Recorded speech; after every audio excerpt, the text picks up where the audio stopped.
Hello student तो अभी हम लोग सॉल्व करने वाले SQL chapter 30 Gauss's law objective 1 के क्वेश्चन नंबर 4 को। और स्टूडेंट इसके पहले के जितने भी क्वेश्चन हैं उन सारे क्वेश्चन के सॉल्यूशन के लिंक आपको नीचे डिस्क्रिप्शन बॉक्स में मिल जाएंगे या फिर आप प्लेलिस्ट में भी जाकर देख सकते हैं। तो प्लीज जो भी स्टूडेंट चैनल पे नया है चैनल को सब्सक्राइब करें, लाइक करें, शेयर करें। और स्टूडेंट देखते हैं क्वेश्चन नंबर 4 को।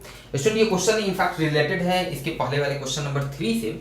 क्वेश्चन कह रहा है consider the situation of the previous problem. Okay, the force on the central charge due to the cell is. Student याद कीजिए इसके पहले वाले क्वेश्चन में इनफैक्ट क्या था, सेम सिचुएशन है। एक मेटालिक स्फेरिकल सेल है जिस पर चार्ज Q है, इसके अंदर में सेंटर पे एक पॉइंट चार्ज स्मॉल q रखा हुआ है और इससे बाहर एक पॉइंट चार्ज Q1 रखा हुआ है। ठीक है, तो उस क्वेश्चन में स्टूडेंट हम लोगों से पूछा गया था कि इस पर कितना नेट फोर्स लग रहा है, इस पर फोर्स कितना लग रहा है। तो इसका सीधा साधा जवाब था भाई कि मेटालिक स्फेरिकल सेल के अंदर मेटल है तो इसके अंदर में इलेक्ट्रिक फील्ड 0, सो इस पर net force 0 if equal to QE। ठीक है, अब लेकिन यहाँ पर क्वेश्चन पूछ रहा है कि इस पर जो फोर्स है, इस पर नेट फोर्स नहीं पूछ रहा है, इस पर फोर्स पूछ रहा है ये मेटालिक स्फेरिकल सेल पर जो कैपिटल Q चार्ज है उसके चलते इस पर फोर्स किधर लगेगा, towards left, towards right, upward, या इसके चलते भी फोर्स 0 लगेगा।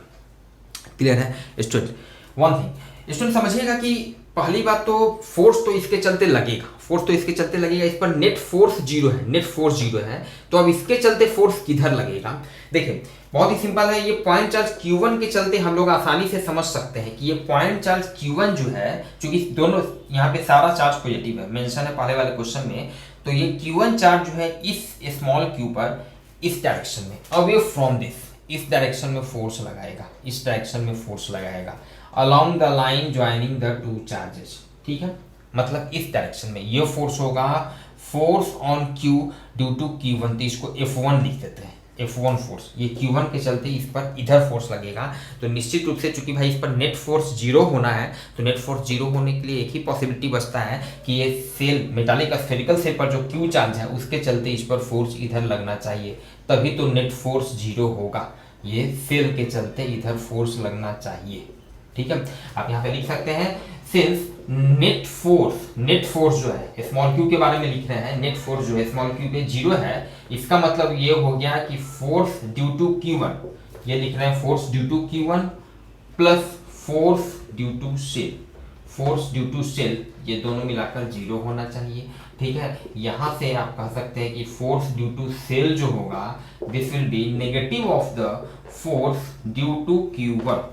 F1 को क्या लिख रहे हैं, force due to Q1, obvious है फोर्स ऑन स्मॉल q लिख रहा है। ठीक है, और चूंकि ये फोर्स जो है आपका लेफ्ट की तरफ है, ये फोर्स आपका लेफ्ट की तरफ है, इसका मतलब है ये आपका F सेल जो हो जाएगा ये आपका राइट डायरेक्शन में लग जाएगा, क्योंकि ये जो है आपका लेफ्ट की तरफ है, तो ये नेगेटिव इसका है, तो ये सेल के चलते राइट डायरेक्शन में हो जाएगा।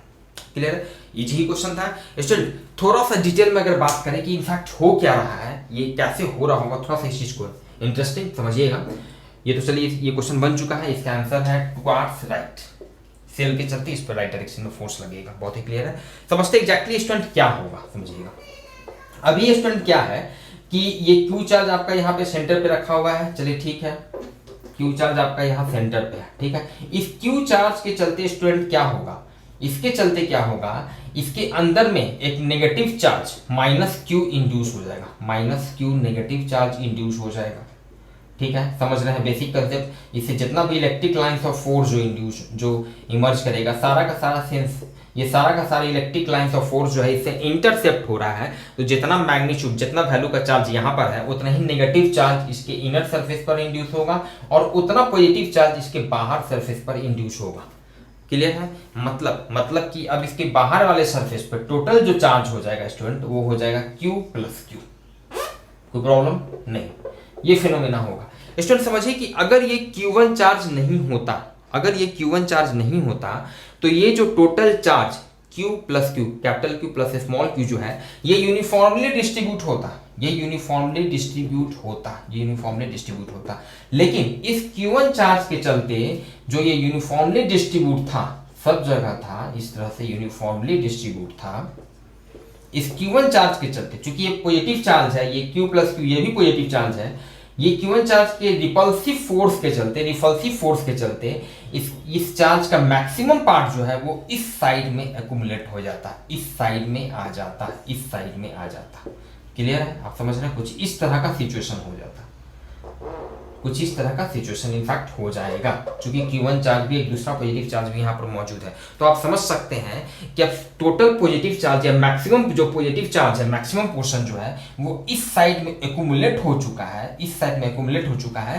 तो उसके चलते ऑब्वियस है अब ये पॉजिटिव चार्ज है, ये पॉजिटिव चार्ज है, मतलब सेल पर ये जो पॉजिटिव चार्ज है उसके चलते, इस पॉजिटिव चार्ज के चलते, इस सेल पर जो चार्ज है उसके चलते इस पर फोर्स राइट डायरेक्शन में लगेगा।